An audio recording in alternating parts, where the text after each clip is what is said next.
So obviously now, ladies and gentlemen, on the end of the last episode, we discussed a Labour MP known as Tim Roca, who was videoed at an event saying that transphobes, quote unquote, are swivel-eyed and not well people. And I posted this on X, with the podcast extract on X. And it should surprise you that Tim Roca is not just your average Labour MP, but is one of the most radical people with regards to the whole pride religion, I suppose. So we have a leaked email now. So after this, I said that these people live in a complete inversion of reality. They're extremely dangerous. There's a leaked email that came out in the aftermath of the Supreme Court judgment where he suggested that there will be, quote, nowhere for a trans person to go to the toilet. No, they could just go to the toilet aligned with their biological sex. And he is also, quote, pushing for the puberty blockers trial to be open as possible to, quote, vindicate our position. So this is the leaked email that comes from Tim Roca, the Member of Parliament for Macclesfield. What comes now is uncertain. The answers to the questions raised by the Supreme Court will be determined by the Government, Equality and Human Rights Commission. And Society, I believe it is. Sorry, it's slightly cut off at the top. Let me, I got an idea. There we are. Right. There we are. Right. And society at large. Will it be acceptable for there to be no way for a trans person to go to the toilet? Will it be possible to run a service exclusively for all women, including trans women, which are, as we know, men masquerading as women, trying to wear womanhood like a cloak?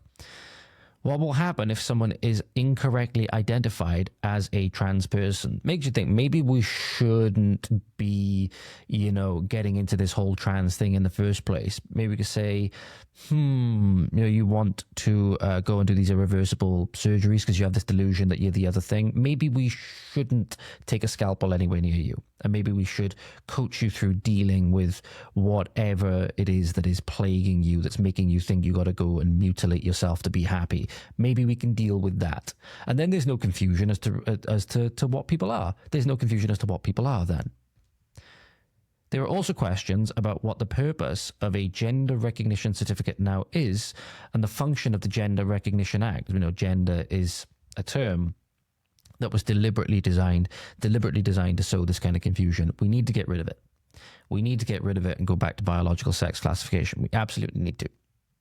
And recognizing that gender, in the way that it's being purported now, is simply a pseudonym for personality, but is now being weaponized as this protected characteristic in this Marxist framework.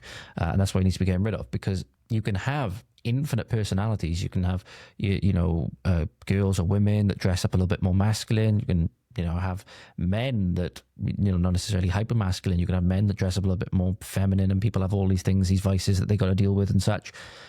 But bringing it into law, enshrining their vices as protected into law, was one of the worst things we ever done, especially when it was based on fraudulent research right from the base.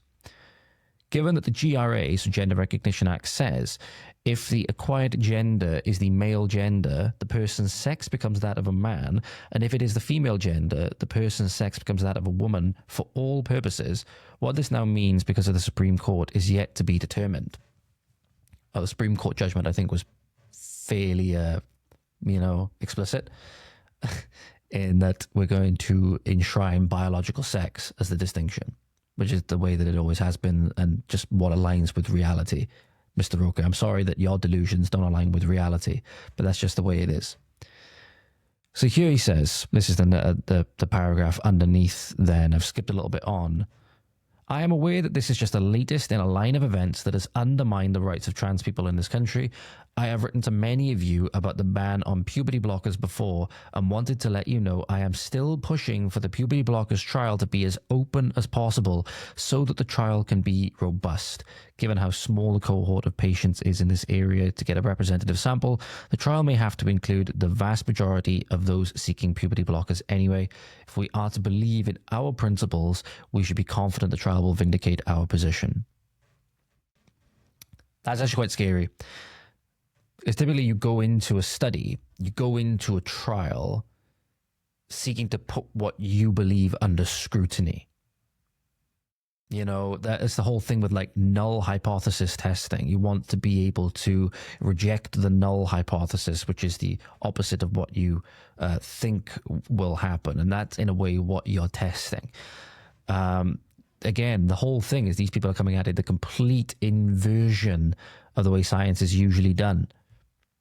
They're trying to come at it and just trying to what is it? I love how Lane Norton says this, where he says, if you torture the data enough, it will show whatever you want it to show. That's what they're trying to do now, and that's why they're trying to get as many kids on these as possible. This is deeply evil.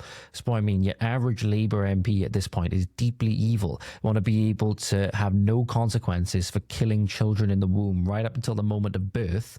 They want to be able to sterilize the young children that we have, all the while importing a bunch of foreigners with, you know, however many, 4, 6, 7 kids usually, and, you know, just as many wives.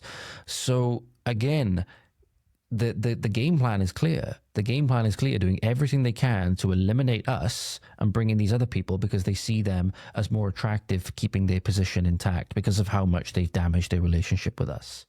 So they've done everything. They've lied to us repeatedly again and again and again. And now, rather than actually atoning for it and making things better for us, the indigenous people that live here, right, they're now going to bring in this foreign voting bloc and do everything possible for them, whilst they get everything from you, mind. You're the one subsidizing this, in order to obfuscate and keep their power by removing your ability to remove them. Deeply, deeply evil people. Deeply, deeply evil people.